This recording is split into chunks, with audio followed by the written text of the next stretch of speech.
Hello everyone, আমার এই ভিডিওতে আপনাদের সবাইকে অনেক অনেক ওয়েলকাম। দিনটা ছিল 24শে জানুয়ারি। সেদিনকে আমাদের একটা বিয়ের কাজ ছিল। আর আপনারা তো জানেন 24শে জানুয়ারিটা টপ বিয়ের ডেট ছিল।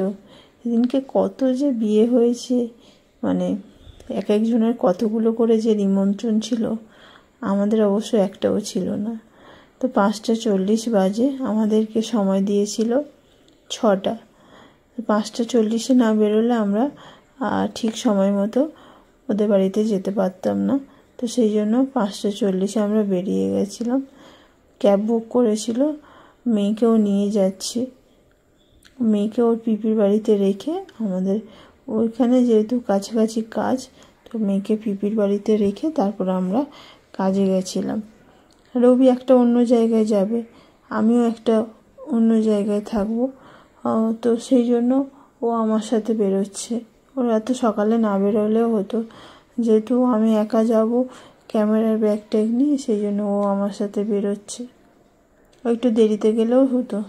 সকালবেলা বাইরের পরিবেশটা এত মিষ্টি লাগছিল, যদিও বা ঠান্ডার মধ্যে সকালবেলা স্নান করে যাওয়াটাও খুব চাপের, কিন্তু যেহেতু আমরা অনেক রাতে বাড়ি ফিরবো, এই সকালবেলা বেরোচ্ছি, সেই জন্য স্নান টান করে গেছিলাম। আর এই ঠান্ডা গাড়ির কাঁচটা নামিয়ে দিয়েছিলাম, কারণ ওই ঠান্ডা হাওয়াটা আসছিল, এত মিষ্টি লাগছিল। আমি ভাবলাম মেয়ে হয়তো ঠান্ডা হাওয়া লাগছিল, ওর মধ্যে ঘুমিয়ে পড়েছে। ওই হাওয়া লাগছে, একটা ঘুম পাই, তো ভাবলাম যে ও মেয়ে ঘুমিয়ে পড়েছে। তারপর দেখলাম ও মিট করে দেখছে, ঘুমায়নি, নাকটা ঢাকা দিয়ে আছে, যদি ঠান্ডা হাওয়া ঢোকে নাক দিয়ে, বুদ্ধি আছে। তো আমরা কথা বলতে বলতে ফাইনালি চলে এসেছি মেয়ের বাড়ির কাছে। আমাদের মেয়ের বাড়ির কাজ ছিল সেদিনকে। তো এসে রবি ফোন করে নিচ্ছে, ওনাদেরকে বলছেন যে আমরা এসে গেছি। তো ওনারা এসে তারপরে আমাদেরকে নিয়ে গেছিলেন। ওই পর্যন্ত আমি আর রবি ছিলাম। তারপরে রবি চলে গেছিল অন্য জায়গায়, আমি এখানেই ছিলাম। ওই সকালের যে কাজটা ছিল সেই কাজটা করে আমি মেয়েকে রাখতে গেছিলাম ওর পিপির বাড়িতে। তো মেয়েকে নিয়ে পিপির বাড়ি চলে গেলাম, আর রবি ওর মতো চলে গেছিলো।